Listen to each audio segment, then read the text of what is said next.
कार्तिक मास के कृष्ण चौथ कथा।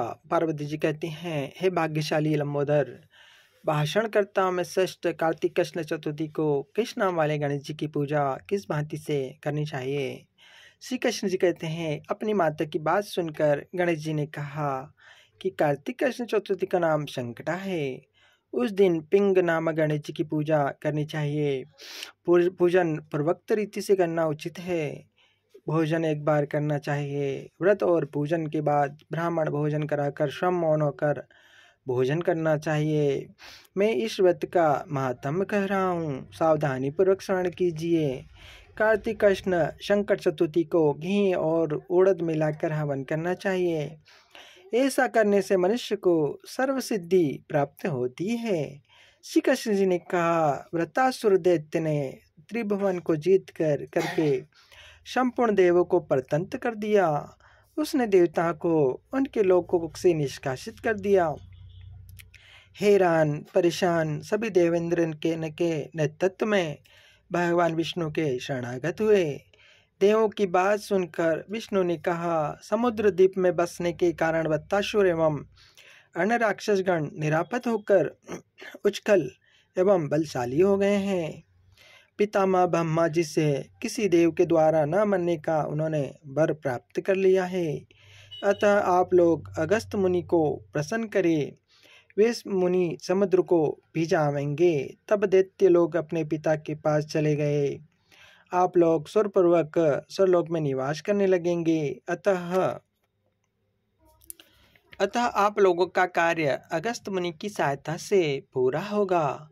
ऐसा सुनकर सब देवगण अगस्त मुनि के आश्रम में गए और स्तुति द्वारा उन्हें प्रसन्न किया। मुनि ने प्रसन्न होकर कहा, हे देवताओं, डरने की कोई बात नहीं है। आप लोगों का मनोरथ निश्चय ही पूरा होगा। मुनि की बात से सब देवता अपने अपने लोक को चले गए। उधर मुनि को चिंता हुई कि 1,00,000 योजन इस विशाल समुद्र का मैं कैसे पान कर पी सकूंगा। तब उन्होंने गणेश जी का स्मरण करके शंकर चतुर्थी के उत्तम व्रत को विधिपूर्वक संपन्न किया। 3 महीने तक व्रत करने के बाद उन पर गणेश जी की प्रसन्न हुए। उसी व्रत के प्रभाव से अगस्त जी ने समुद्र को सहज ही पान करके सुखा डाला।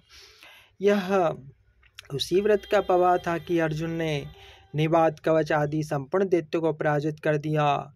गणेश जी की इस बात से पार्वती जी अत्यंत प्रसन्न हुई कि मेरा पुत्र विश्वबद्ध और सर्वसिद्धि का प्रदाता है। कृष्ण जी कहते हैं, हे महाराज युधिष्ठिर, आप भी चतुर्थी का व्रत कीजिए। इसके करने से आप शीघ्र ही सब शत्रुओं को जीतकर अपना राज्य पा जाएंगे। श्री कृष्ण ने आदेशानुसार युधिष्ठिर ने गणेश जी का व्रत किया। व्रत के प्रभाव से उन्होंने शत्रुओं को जीतकर अखंड राज्य प्राप्त कर लिया। केवल कथा श्रवण करने से ही हजारों अश्वमेध यज्ञ और सैकड़ों वाजपेयी यज्ञ का फल प्राप्त होता है।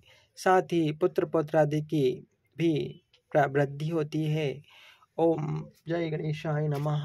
ओम कर्पूरगौरवं कर्णावतारं संसारसारं भुजगेन्द्रहारं सदा वसन्तं हृदयारविन्दे भवं भवानी सहितं नमामि।